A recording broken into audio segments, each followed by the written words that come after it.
예, 여러분 반갑습니다. 오늘 예배를 시작하면서 찬양과 또 기도와 순서마다 얼마나 참 감사하고 감격했는지 하나님께 영광을 돌리고 또 감사드립니다.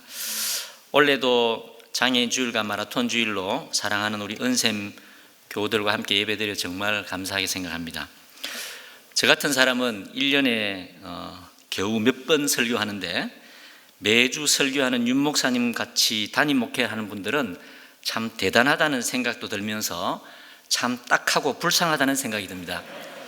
이 어렵고 힘든 설교를 매주, 어떤 때는 매일 해야 되기 때문입니다. 제가 설교를 위해서 몇 달 동안 말씀을 묵상하며 준비하는데 제 아내가 툭 던지듯이 어떻게 당신은 늘 같은 말만 하냐, 다양한 메시지로 준비해서 좀 잘해보라고 했습니다. 한 방 먹이는 바람에 제가 김이 팍 샜습니다. 기운이 쫙 빠졌습니다. 아니, 제 원고와 설교도 안 보고 안 들어본 마누라한테도 인정받지 못하는데 무슨 설교를 하냐는 생각이 들었습니다. 그런데 한편으로 제 아내의 말이 맞을 수도 있겠다는 생각이 들었습니다. 그렇지만 꿋꿋이 오늘 설교를 준비했습니다. 왜냐하면 김이 팍 새고 기운이 빠져도 여전히 제 가슴을 뜨겁게 하는 하나님 나라를 향한 갈망과 예수 제자로 사는 인생에 대한 소망이 제게 있기 때문입니다. 오늘 성경 구절은 제 인생의 한 구절 말씀입니다. 이 말씀은 마태복음 6장 33절로 우리에게 더 유명합니다. 너희는 먼저 그의 나라와 그의 의를 구하라. 그리하면 이 모든 것을 너희에게 더하시리라. 그런데 이 구절에서 우리 관심은 우리에게 필요한 모든 것을 하나님께서 공급하고 책임지신다는 사실입니다. 그런데 하나님의 관심은 우리가 하나님 나라를 구하는 것, 즉 하나님 나라입니다. 다시 말해서 우리에게는 목숨을 위해 먹고 마시고 입을 것을 구하는 것이 중요하지만 진실로 우리를 위해서나 하나님을 위해서나 하나님 나라를 먼저 구하는 것이 더 중요합니다. 하나님 나라는 우리 몸과 우리 목숨보다도 확실히 더 우선하고 더 중요합니다. 그런데 이렇게 믿고 살아가는 것이 힘듭니다. 그래서 마태복음 6장 30절에 예수님은 믿음이 작은 자들아 라고 말하고 있습니다. 믿음이 작기 때문에 하나님 나라를 먼저 구하는 것이 무섭습니다. 그리고 목숨을 위하여 필요한 것들을 구하는 수많은 사람들의 틈바구니에서 하나님 나라를 먼저 구하는 믿음의 사람들이 워낙 적기 때문에 무섭습니다. 세상을 살면서 경험으로 얻게 되는 지혜는 많은 사람들이 보통 살아가는 방식대로 사는 것이 지혜입니다. 적은 무리로 유별나게 사는 것은 그 자체로도 불안하고 무섭습니다. 더구나 그 삶의 길이 좁고 험하다면 더욱 그렇습니다. 그래서 우리 예수님은 격려하고 있습니다. 적은 무리여 무서워 말라. 여러분은 지금 적은 무리에 있습니까? 많은 무리에 있습니까? 사랑하는 형제자매 여러분, 하나님 나라가 무엇입니까? 어릴 적에 저는 예수 믿고 천국 간다, 천당 간다고 배웠습니다. 그러다가 서울에 있는 교회 청년부에 갔더니 하나님 나라라는 엄청 두꺼운 책들을 펼쳐들고 공부를 하고 있었습니다. 천국이라 하지 않고 하나님 나라라고 했습니다. 그때부터 천국 대신에 예수 믿고 하나님 나라를 가게 되었습니다. 그동안 내가 알고 있던 천국의 간판이 바뀐 것입니다. 이런 우스갯소리가 있습니다. 나이 든 사람들은 천국 가고 젊은 사람들은 하나님 나라를 간답니다. 천국과 하나님 나라가 무슨 차이가 있겠습니까만 이 말을 어떻게 이해하느냐에 따라서 그 사람의 삶의 방식이 많이 다를 수 있다는 것입니다. 천국은 이 땅이 아닌 하늘에 있는 나라, 현세가 아닌 내세, 죽어서 가는 나라입니다. 그리고 천국은 다른 종교에서도 내세를 뜻하는 말로 많이 쓰입니다. 천국을 그런 의미로만 이해하는 사람에게 현세의 이 세상은 천국보다 덜 중요합니다. 아니, 현세는 별로 중요하지 않습니다. 왜냐하면 어차피 멸망하고 불타 없어질 장망성이기 때문입니다. 이런 천국 신앙은 대체로 신앙과 삶은 별개라고 생각합니다. 즉 신앙과 실제의 삶이 아무 상관없고 전혀 다르게 살아도 아무 거리낌이 없는데 익숙한 이원론적 삶을 사는 것입니다. 새벽기도를 열심히 하는 한 집사님이 있었습니다. 새벽 일찍 교회 가서 눈물 콧물을 흘리며 열심히 기도하고 은혜가 충만해서 집에 돌아가고 있었습니다. 새벽녘의 맑은 공기와 아름다운 자연이 너무 감사하고 기뻤습니다. 그리고 집에 가는 그 길가에 남의 밭에 호박이 탐스럽게 열려있는 것이 눈에 확 띄었습니다. 그래서 할렐루야 하면서 얼른 따가지고 집에 가서 감사 기도드리고 맛있게 된장찌개 끓여 먹였습니다. 누가 지어낸 말 같지만 우리의 신앙 실태를 정확하게 꼬집는 이야기입니다. 교회에서는 그렇게 믿음 좋은 교인인데 교회 밖 세상에서는 욕심 많고 이기적이며 이권이 있는 불의와 부정한 자리에 발 빠른 사람입니다. 회사 직원들에게는 인색한 사장이지만 교회에서는 헌금 많이 하고 교인들에게는 인자하고 신앙 좋은 집사, 장로입니다. 하나님 나라는 무엇일까요? 이것은 천국보다 설명이 좀 더 필요합니다. 그래서 청년부 친구들이 뜨거운 책을 들고 공부를 열심히 했나 봅니다. 하나님 나라는 다른 종교에는 결코 없는 용어입니다. 하나님 나라를 설명할 때 아주 유명한 말이 있는데 제가 영어를 해야 되니까 입에 침을 좀 발라야 돼요. Already but not yet. 이미 그러나 아직은 이라는 이 말이 매우 유명합니다. 다시 말해서 2000년 전에 예수님의 초림, 예수님이 이 땅에 오심으로 하나님 나라가 이미 시작되었습니다. 그러나 아직은 예수님이 재림하지 않았기 때문에, 즉 하나님 나라는 예수님이 오셔서 이미 시작되었고 예수님이 재림하실 때에 완성이 되고 완전해집니다. 그러니까 우리가 이미 시작된 하나님 나라와 완성될 하나님 나라의 그 사이에서 긴장 상태에, 긴장의 시대에 저와 여러분은 살고 있는 것입니다. 하나님 나라에서 가장 중요한 주제, 핵심 단어가 예수입니다. 두 가지가 있는데 하나는 예수님입니다. 왜냐하면 예수님이 곧 하나님 나라입니다. 예수님이 오셔서 하나님 나라가 임했고 예수님이 재림할 때에 하나님 나라가 완성되기 때문입니다. 그러므로 예수님이 하나님 나라의 핵심입니다. 다른 하나는 통치, 다스린다는 개념입니다. 하나님 나라에 있기니까 하나님의 통치, 하나님의 다스림이 핵심입니다. 하나님께서 다스리고 하나님이 통치하니까 하나님 나라입니다. 그러므로 우리가 사는 세상 어디든지 언제라도 하나님이 다스리면 하나님 나라가 임합니다. 빛을 비추면 어둠이 물러가듯이 하나님의 통치는 빛처럼 어두운 세상에 선포되고 확장되는 것입니다. 그래서 하나님 나라를 소망하고 하나님 나라를 간구하는 사람은 현세의 세상에서 함부로 살 수 없습니다. 왜냐하면 자신의 존재와 삶 하나하나가 하나님 나라를 위해서 매우 중요한 역할과 책임을 다하고 있기 때문입니다. 그러니까 남의 밭에 있는 호박을 함부로 따먹을 수 없는 것입니다. 직장에서 늘 만나는 사람들과의 관계를 소홀히 할 수 없는 것입니다. 나만 예수 믿고 천국에 들어갈 수 있다는 그런 이기적인 구원은 결코 하나님 나라에 어울리지 않고 하나님의 자녀로도 맞지 않습니다. 예수님께서도 그런 구원을 위한 천국은 없다고 말씀하셨습니다. 철이든 자녀, 성숙한 자녀는 부모의 마음을 헤아리고 그 뜻을 품고 삽니다. 하나님의 자녀는 하나님의 소원과 뜻을 가슴에 품고 삽니다. 마라톤 직원들과 함께 읽고 있는 공동체의 제자도라는 책에 하나님 나라는 우리의 구원보다 훨씬 더 중요합니다라는 말이 있는데 전적으로 맞는 말입니다. 그렇다면 하나님 나라를 구하는 것은 무엇일까요? 그것은 예수의 제자의 삶과 긴밀하게 관련되어 있습니다. 제 신앙 여정에 샘물교회와 박 목사님과의 만남은 큰 감사와 축복입니다. 2001년 샘물교회 제가 부임했을 때에 제자 훈련을 하고 있었습니다. 교육자로 부임하자마자 옥하는 목사님의 평신도를 깨운다라는 제자 훈련 세미나를 갔습니다. 세미나를 통해서 이게 목회다, 이게 목회의 본질이라는 큰 감동을 받았습니다. 그리고 바로 그 해부터 제자 훈련을 교인들과 함께 했는데 정말 고지곧대로 했습니다. 제자 훈련은 대략 1년 과정으로 매주 한 번씩 하는데 3번 빠지면 탈락이었습니다.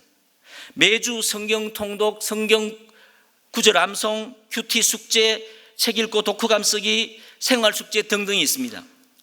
제가 워낙 제자 훈련에 푹 빠져서 그랬는지 숙제를 제대로 집사님들이 안 하면은 자리에서 이렇게 세웠습니다. 그때를 생각하면 지금도 얼굴이 화끈거립니다. 정말 못됐지요. 2002년 월드컵을 하던 해에 한국과 축구 경기를 했는데도 그날도 쉬지 않고 제자 훈련을 했습니다. 그렇게 하면 잘하는 줄 알았습니다. 정말 미쳤지요. 실제로 제자 훈련과 관련된 책 중에 아프지도 말고 죽지도 말자는 제목이 있습니다. 저만 그런 게 아니라 미친 사람이 많았습니다. 아니, 제자 훈련에 확실히 미쳐야 한다는 분위기를 저는 느꼈습니다. 실제로 옥하는 목사님 강의 중에 광인론이라는 제목도 있었습니다. 그렇게 제자 훈련을 하니까 주중에 울산으로 출장 갔던 집사님이 그날 저녁 제자 훈련을 위해 당일에 비행기 타고 왔습니다. 20년 전에 말입니다. 생활 숙제로 집에서 설거지를 하고 청소를 하고 아내에게 편지 쓰고 안마도 하고 어떤 때는 아내 발까지 씻겨주는 숙제를 하니 집에서 무슨 일이 벌어졌겠습니까? 생전에 빗자루 한 번 안 들던 인간이 갑자기 돌변하니 얼마나 놀랐겠습니까? 그런데 부인들이 너무 좋아했습니다. 실은 그래서 부인들의 권유로 등 떠밀려서 오는 분들이 꽤 많았습니다. 실제로 1년 동안의 강한 훈련이 그동안의 삶을 바뀌게 하는 힘이 있었습니다. 담배도 끊고 술도 끊고 정말 새롭게 시작하는 신앙생활을 하는 분들이 많았습니다. 그런데 말입니다, 1년간의 훈련이 끝나면 안타깝지만 다시 원래 예전 모습으로 돌아갔습니다. 저도 훈련자로서 진실함으로 열정을 다했지만 훈련이 거듭될수록 매너리즘에 빠져서 제 자신을 발견하게 되었습니다. 뭐가 문제일까요?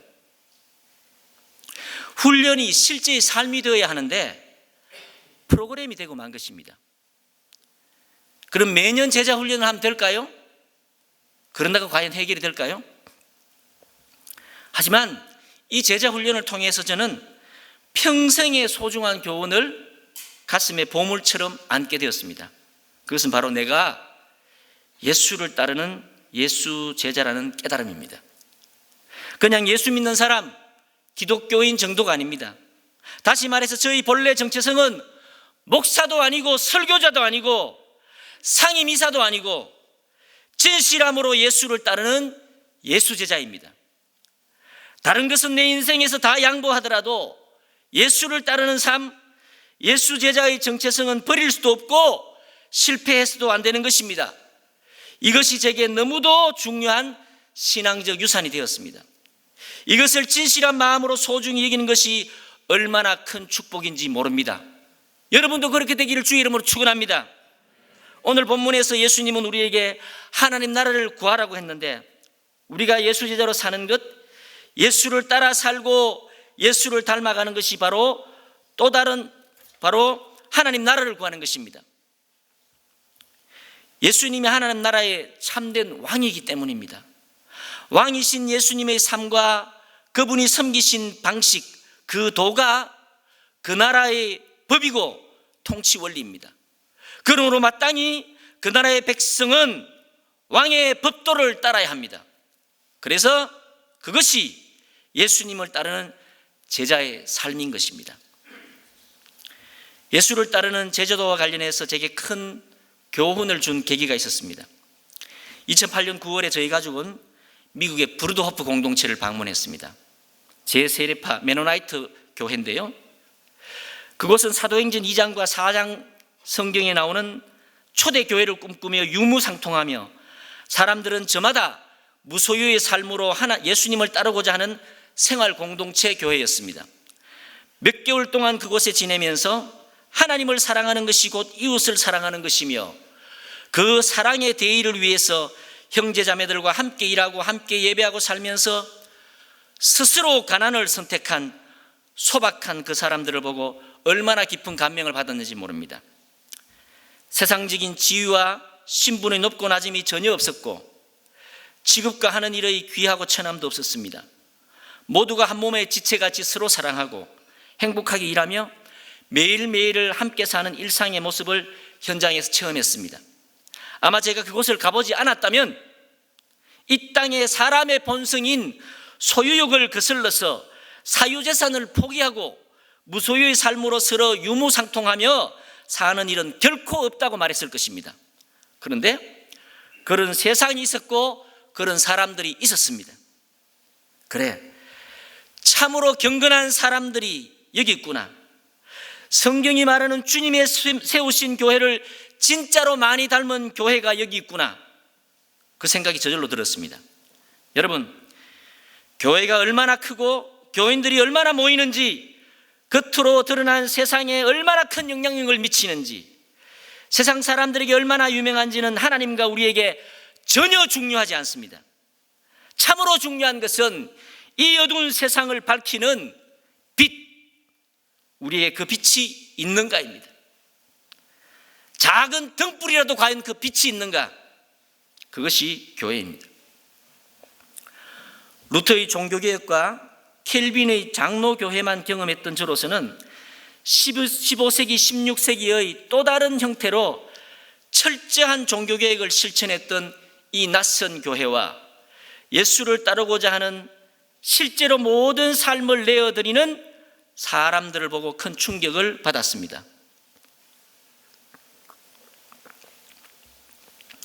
이 사람들이 가장 소중히 여기는 제자도는 실제로 예수님께서 12제자를 부르실 때마다 복음서에 나오는 모든 것을 버리고 주를 쫓으니라, 모든 것을 버리고 주를 쫓으니라는 말씀을 그대로 실천하는 사람들이었습니다. 정말 지극히 값비싼 진주를 발견한 사람, 밭에 감추인 보화를 발견한 사람은 그 다음에 마땅히 취하는 삶의 태도와 결단이 명확합니다. 정말 중요한 문제는 정말 그 진주를 발견했는가, 정말 그 밭에 감추인 보화를 발견했는가입니다. 그리고 무엇보다 저에게 큰 깨달음을 주는 것은 선교와 교회에 대한 생각이었습니다. 요한복음 17장에 예수님이 대제사장으로서 기도하신 아버지여, 아버지께서 내 안에, 내가 아버지 안에 있는 것 같이 그들도, 즉 제자들도 다 하나가 되어서 우리 안에 있게 하사 세상으로 하나님께서 나를 보내신 것을 믿게 하옵소서. 즉 하나님과 예수님이 하나이신 것처럼 제자된 우리가 하나가 되어서 하나님 안에 거하면 세상 사람들은 우리를 보고 예수님을 믿게 된다는 것입니다. 아멘. 이것을 또 다른 선교라고 불렀습니다. 자신들이 공동체로 사는 이유에 대해서 이구동성으로 이렇게 말했습니다. 성령으로 말미암아 우리가 진정한 일치를 이루며 사는 것이 우리가 인류를 섬기는 최고의 봉사이자 사명이라고 생각합니다. 모두가 이렇게 말했습니다. 그러니까 자기들이 서로 사랑하며 온전히 하나가 되어 사는 것이 최선의 선교라고 믿는 것입니다. 그렇게 온전한 일치를 이루는 것이 교회라고 믿었습니다. 그리고 그렇게 사는 것이 예수 제자의 삶이라고 생각했습니다. 실제로 우리 가족이 2장의 아이를 데리고 그곳에 도착했는데 생면부지의 손님들인 우리를 위해서 우리 부부가 감당해야 되는 2 아이에 대한 양육의 무거운 짐을 함께 짊어졌습니다. 특별히 뇌병변 장애로 몸이 불편한 우리 둘째 딸아이를 위해서 청년 언니들이 우리 가족이 되어서, 리패밀리가 되어서 오전, 오후, 밤 이렇게 순서를 정해서 우리 유빈이가 다른 사람들과 똑같이 일상생활을 할 수 있도록 도와주었습니다. 언어도 잘 안 통하는 그 낯선 곳, 낯선 사람들에게서 우리가 무엇을 느꼈을까요? 행함과 진실함으로 함께하는 사랑을 느꼈습니다. 그것이 하나님의 사랑이라고 느꼈습니다. 4개월이 넘도록 그곳에 지내다가 돌아올 무렵에 제 아내와 우리 둘째는 그곳에 남아서 같이 살자고 했습니다. 그런데 제가 고집을 부려서 돌아왔습니다. 마라톤을 설립한 지 2년밖에 안 됐고 저는 당시에 사랑부 친구들과 선생님들이 너무 보고 싶었습니다. 물론 저도 그곳에서 평생 그렇게 같이 산다고 생각하니 저처럼 매이기 싫어하는 자유분방한 사람이 답답할 것도 같고 솔직히 살 자신이 없었습니다. 당시에 분당 샘물교회를 같이 출석했던 김종호, 윤현숙 집사 부부가 있었는데 이 남편은 변호사였고 부인 집사님의 선친은 박은주 목사님과 신학교 동기 목사님이셨습니다. 이분들이 샘물교회 목자로 섬겼는데 한 모근이 암에 걸려서 그 가정이 경제적으로 힘들어서 아이들을 학교에 보내는 것이 어려운 버거운 형편에 놓인 것을 보고는 당시에 자기 자녀들이 비싼 교육비를 내며 독수리 학교와 샘물학교에 보낼 수는 없다고 생각하고 아이들과 의논해서 학교를 그만두었던 부부입니다. 좀 별난 사람들이죠. 어쨌든 그 목장은 정말 사랑이 많고 친밀한 그런 목장으로 기억합니다. 김 집사님 가족이 저희와 같은 날에 2008년 9월에 미국의 다른 지역에 있는 공동체를 방문했습니다. 그리고 그 가족은 지금도 그 공동체에 살고 있습니다. 더욱 예수님을 따르고자 하는 그 삶의 소원으로 그 공동체에 살고 있습니다. 모든 그리스도인이 그렇게 살 수는 없고 모두가 꼭 그렇게 살아야 되는 것은 아니겠지만, 저는 샘물교회에서 함께 신앙생활했던 믿음의 동력자의 형제자매인 그 부부가 이 같은 하늘 아래 지금 그렇게 살아가고 있다는 사실이 그렇게 고맙고 든든합니다. 아시는 것처럼 2005년 마라톤 영화가 흥행하고 장애인 중에서도 더욱 힘겨운 삶을 사는 발달장애인들을 위해서 영화로만 끝나서는 안 되겠다고 해서 뜻있는 사람들이 모여서 분당 샘물교회가 전적으로 후원을 해가지고 2006년 7월에 마라톤 복지단이 설립되었습니다. 당시 샘물교회는 이미 5년 이상 주중에 발달장애 학생들을 위해서 사랑의 학교라는 방과후 프로그램을 운영하고 있었습니다. 이 사랑의 학교는 상도동의 성결교회를 다니는 어떤 권사님이 박은조 목사님께 1억 원 헌금을 했습니다. 자신의 이름은 밝히지 말고 오직 장애인들을 위해서 달라고 해서 부탁해서 그 돈을 가지고 시작한 것이 사랑의 학교입니다. 이 사랑의 학교가 한 5년간 운영되다가 마라톤 복지재단이 설립되면서 마라톤 주간보호 시설이 되었습니다. 그래서 마라톤은 본격적인 복지 사업을 했습니다. 당시 저는 뇌성마비 장애를 가진 둘째 딸에 이어서 막내 유상이가 다운장애로 임신한 것을 계기로 마라톤 사역으로 하나님께 저를 부르셨습니다. 마라톤 재단은 발달장애인들의 행복한 삶을 위한 사회복지 서비스를 제공하기 위해 설립되었습니다. 질 좋은 사회복지 서비스를 제공하려면 가장 가까이에서 장애인들을 돕는 사회복지사 직원들이 제일 중요합니다. 장애인들을 위한 양질의 사회복지 서비스는 직원들에게 달려 있습니다. 그러니까 직원 한 사람 한 사람이 얼마나 중요한지 모릅니다. 그리고 직원 개개인의 능력과 자질뿐만 아니라 그 직장의 문화, 함께 일하는 직원들 상호 간의 관계도 그 이상으로 중요합니다. 마태복음 7장에 좋은 나무가 아름다운 열매를 맺는다는 말씀이 있는데, 아름다운 열매가 되는 좋은 사회복지 서비스는 그 열매를 맺는 좋은 나무가 있어야 되는데, 그 좋은 나무가 직원이며 직원들끼리의 관계이며 직장 문화인 것입니다. 여러분과 제가 아는 것처럼 직장은 일이 힘들어서 그만두는 게 아니라 뭐가 힘들어서 그만두죠? 관계가 힘들어서 그만둡니다. 그러므로 직원들의 마음에 사랑이 충만하고 직원과 직원 간의 관계 속에 사랑과 신뢰가 깊고 풍성해야 합니다. 그런데 사람의 마음과 사람끼리의 관계를 변화시키는 것은 돈도 아니고 물리적인 힘도 아니고 교육도 아니고, 그것은 오직 마음을 변화시키는 성령 하나님의 능력뿐입니다. 우리 각자의 마음 속에 성령이 임하시고 우리의 관계 속에 성령이 임하시면 마라톤은 좋은 나무가 되는 것이며 자연스럽게 좋은 사회복지 서비스로 아름다운 열매를 맺는 것입니다. 저는 그것이 하나님 나라를 구하는 것이라 믿었습니다. 마라톤에 임하시는 하나님 나라를 진심으로 갈망했습니다. 그리고 제가 마라톤에서 예수 제자로 사는 모습, 하나님 나라를 구하는 모습이 어떤 건지 고민했습니다. 우선 회사와 직장이 하나님 나라와 같은 곳이 되려면 제일 먼저 제가 변해야 하는 것을 깨달았습니다. 상임이사라는 자리에서 내려가고 가진 것들을 내려놓아야겠다고 생각했습니다. 그것이 무엇일까 생각했습니다. 월급을 낮추면 좋겠다고 생각했습니다. 모든 직원들의 급여를 합산해서 직원 숫자로 나누어서 그 평균을 받으면 좋겠다고 생각했습니다. 그런데 우리 집 사람을 설득하지 못하는 바람에 생각만 하고 실행하지 못했습니다. 그런데 그보다 더 중요한 것이 있었습니다. 제가 상임이사로서 이사회가 제게 맡긴 법인을 운영하는 권한, 인사권과 의사결정권을 내려놓기로 했습니다.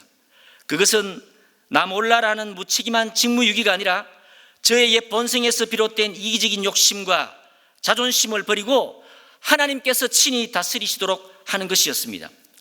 하나님의 뜻, 하나님의 통치는 마라톤 직원들이 한마음 한뜻이 되는 것이라고 믿었습니다.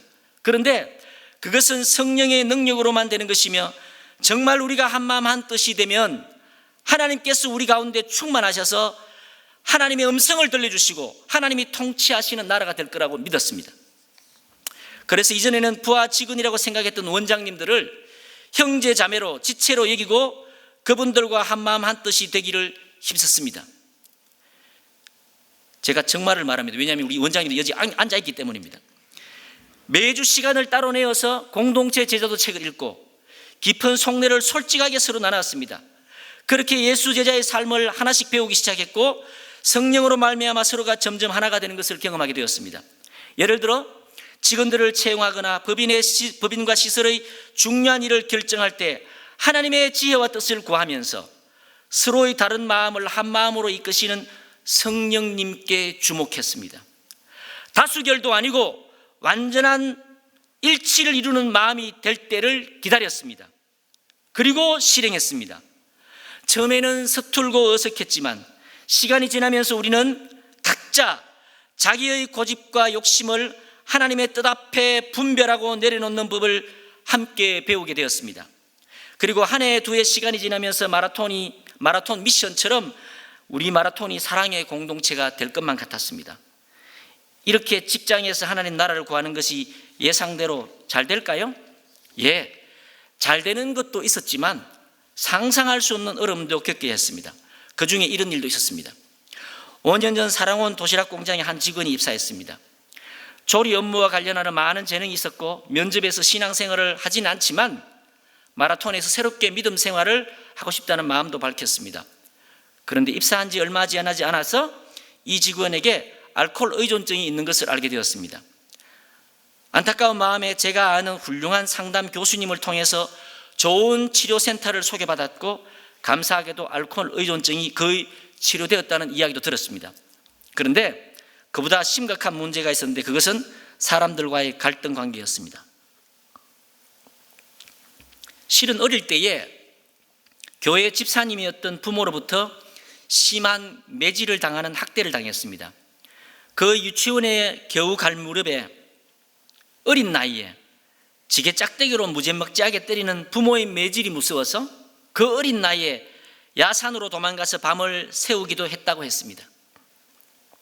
그런 매질을 당하면서 그 어린 나이에 나는 이렇게 맞아 죽어도 되는 사람이라고 느꼈답니다. 그 어린 나이에 받았을 마음의 상처와 고통이 얼마나 깊고 컸을까요? 치유되지 못한 마음의 깊은 상처와 고통은 다른 사람들과의 관계에서 고스란히 드러나고 다른 사람을 아프게 하는 것입니다. 그때 제가 깨달은 교훈은, 한 사람의 깊은 상처와 고통은 곁에 누군가가 들어서 나누어 가질 때에, 즉 같이 피를 흘리듯 아파하고 눈물을 흘릴 때야 조금씩 그 상처가 줄어들고 점점 낫게 된다는 사실입니다. 그것도 아주 서서히 말입니다. 결국은 동료들과 갈등 관계가 생겨서 회사를 떠나겠다고 사직서를 냈습니다. 안타까운 마음에 찾아갔더니 속마음은 계속 일하고 싶어 했습니다.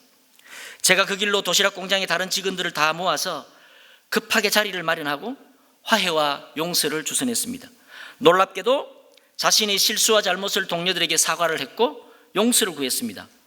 다른 직원들도 기꺼이 용서하겠다고 했고 다시 일하게 되었습니다. 와, 이런 놀라운 일이 일어난 것입니다. 그래서 정말 마라톤 직원들 모두가 얼마나 기뻐하고 감사했는지 모릅니다. 직장에서 여러분 서로 용서하고 용서를 구하고 용서하고 화해하는 회복의 역사가 실제로 일어난 것입니다. 할렐루야.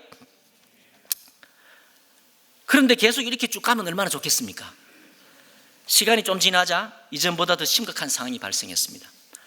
한쪽에서는 예전하고 달라진 게 없다고 더 괘씸하게 생각하고 미워하고 분노했습니다. 다른 편에서는 자기들이 아무리 노력해도 편견을 가지고 따돌린다고 했습니다. 그렇게 들려오는 소식이 불안불안하더니만 마침내 그 직원이 시청과 노동부와 인권위원회 등등 곳곳에 자기 직장과 마라톤 법인과 또 주변에 마음에 안 드는 사람들을 고발하고 신고했습니다. 그리고 신고 목록 리스트 첫 줄에 상임이사가 종교행위를 강요하고 특정 교회를 권유했다고 적혀 있었습니다. 예, 제가 마라톤 금요 예배에 나오라고 했습니다. 그리고 은혜 샘물교회를 소개했습니다. 그 당시 부인과도 힘든 형편의 위기 가정이라서 특별히 교역자들께 부탁해서 적절한 목장도 배정받았습니다. 정말 내 끓는 마음으로 교회에 나가도록 챙겨서 건의했습니다. 교회 안 가고 목장 참석하지 않으면 동생을 대하듯이 야단을 쳤습니다. 신고 목록에 적힌 말이 한편으로 맞는 말입니다. 그리고 그 외에도 빼곡하게 자신이 다닌 직장과 동료들의 이름이 나열되어 있었습니다. 이 일로 우리 마라톤 전체 직원들이 얼마나 힘든 시간을 보냈는지 모릅니다. 한편으로는 그 일 때문에 모두가 함께 아픔을 느꼈다는 건 의미 있는 일이지요. 하나가 됐다는 것이니까. 근데 너무너무 당시 우리 모두가 힘들었습니다. 그때 사표 낼 때 왜 내가 말렸는지 후회가 막심했습니다. 그렇게 사건과 문제들이 홍수처럼 몰아치는데 마음에 이런 물음이 생겼습니다. 하나님, 왜 이런 일이 생깁니까? 우리가 직장에서 하나님 나라를 구하는 기특한 일을 했잖아요. 진심으로 직원들을 사랑하고 장애인들을 잘 섬기려고 했던 것 하나님이 잘 알잖아요. 왜 이런 일이 일어납니까? 그렇게 정신없이 지내던 어느 날 제 마음속에 이런 생각이 들었습니다. 너희가 무엇을 구했느냐? 좋은 회사, 좋은 직장을 구했느냐? 그때 제가 깨달았습니다. 아, 하나님, 우리가 하나님 나라를 구했습니다. 맞습니다. 우리가 유명해지고 후원금이 많이 들어오고 평판이 좋은 그런 직장이 되기를 구하지 않았습니다. 우리가 하나님 나라를 구했습니다. 그러니까 이런 어려움을 겪어야 하는군요. 하나님, 맞습니다. 이 어려움을 잘 이기겠습니다. 그래서 저는 다시 힘을 내어서 극심한 갈등 관계에 있는 직원들을 만나서 화해와 용서 하나됨을 위해 동분수제했습니다. 그리고 무엇보다 먼저 교회 다니며 신앙생활하는 직원들을 만나서 사랑과 용서를 말하면서 먼저 믿는 자로서의 책임과 역할을 다하자고 간절히 호소했습니다. 그랬더니 저에게 공의 없는 사랑만 말하지 말라고 대꾸했습니다. 솔직히 말은 안 했지만 얼마나 싸가지가 없던지요. 나중에서는 이쪽에서도 신고하고 고발했습니다. 완전히 콩가루 집안이 되었습니다. 우리 시설장들이 모여서 리더인 우리의 무능함과 무력함에 울었습니다. 우리가 할 수 있는 것이 정말로 아무것도 없었습니다. 차라리 처음부터 사랑이니 공동체니 이런 말을 하지 않았으면 좋았을 텐데, 하나님 나라는커녕 보통 수준의 일반 회사도 못 되는 엉망진창 엉터리 직장이 되고 말았습니다. 마라톤의 여러 직원들조차 우리를 비웃는 것 같았습니다. 조롱하는 것 같았습니다. 여러분, 물론 우리가 작정하고 마음만 먹으면 진통은 좀 있겠지만 지금 그 한 사람 내보내는 건요, 세상적인 방법으로 그렇게 하는 건 어려운 일 아닙니다. 여러분, 그런 방법을 우리가 모를 리 있겠습니까? 그런데 우리가 그러면 안 되잖아요. 예수님을 따르기로 한 사람들이잖아요. 우리의 예상과는 전혀 다르게 결국에는 정말 그 직원이 나갔으면 좋겠는데 결국에는 그 직원이 회사에 남게 되었습니다. 하지만 직원들의 극심한 갈등을 해결하기 위해 동분서주함에 애썼던 원장은, 사랑하는 원장은 공황장애가 생겨서 눈물을 흘리며 제게 찾아와 마라톤을 떠났습니다. 저도 여러 직원들을 만나면서 많은 이야기를 나누고 많은 눈물을 흘렸습니다. 왜 그렇게 아파하고 왜 그렇게 많은 눈물을 흘렸는지 생각해 보니 아까 말씀드린 것처럼 너무너무 아프고 힘든 그 사람의 마음에 있는 상처와 고통은, 그것을 해결하는 유일한 방법은 우리 모두가 들어서 함께 나누어 가져야 했던 것입니다. 그렇게 시간이 지나면서 우리는 아무것도 할 수 없었지만 놀라운 일이 일어났습니다. 그 직원 곁에서 현장에서 날마다 가장 힘들게 지내면서 분노하던 직원들이 새벽 기도를 나가기 시작한 것입니다. 그리고 제게 믿기 힘든 말을 했습니다. 하나님께서 이렇게 하셨다는 것을 깨달았습니다. 그리고 하나님께서 저를 변화시키기 위함인 것 같습니다. 그 중에 한 사람이 오늘 은혜 나눔을 한 차건영 집사입니다. 그 직원이 올해로 5년째 근무하고 있습니다. 지금 우리 시설장들도 웃으면서 지난 얘기를 지금이니까 웃으면서 이야기합니다. 하나님께서 이렇게 하셨다. 마라톤에서는 5년 근속을 하면 감사의 작은 선물을 전합니다. 오랜만에 제가 그 직원을 찾아가 만났습니다. 5년 근속 축하와 감사회를 나누면서 제가 솔직하게 말했습니다. 선생님은 가까이에서 돕고 잘해주는 사람들에게 가장 큰 상처를 주는 분입니다. 아마 그게 어릴 적 받은 상처 때문이라고 생각합니다. 자신도 그것을 잘 안다고 했습니다. 그런데 마음대로 안 된다고 했습니다. 그래서 제가 덧붙였습니다.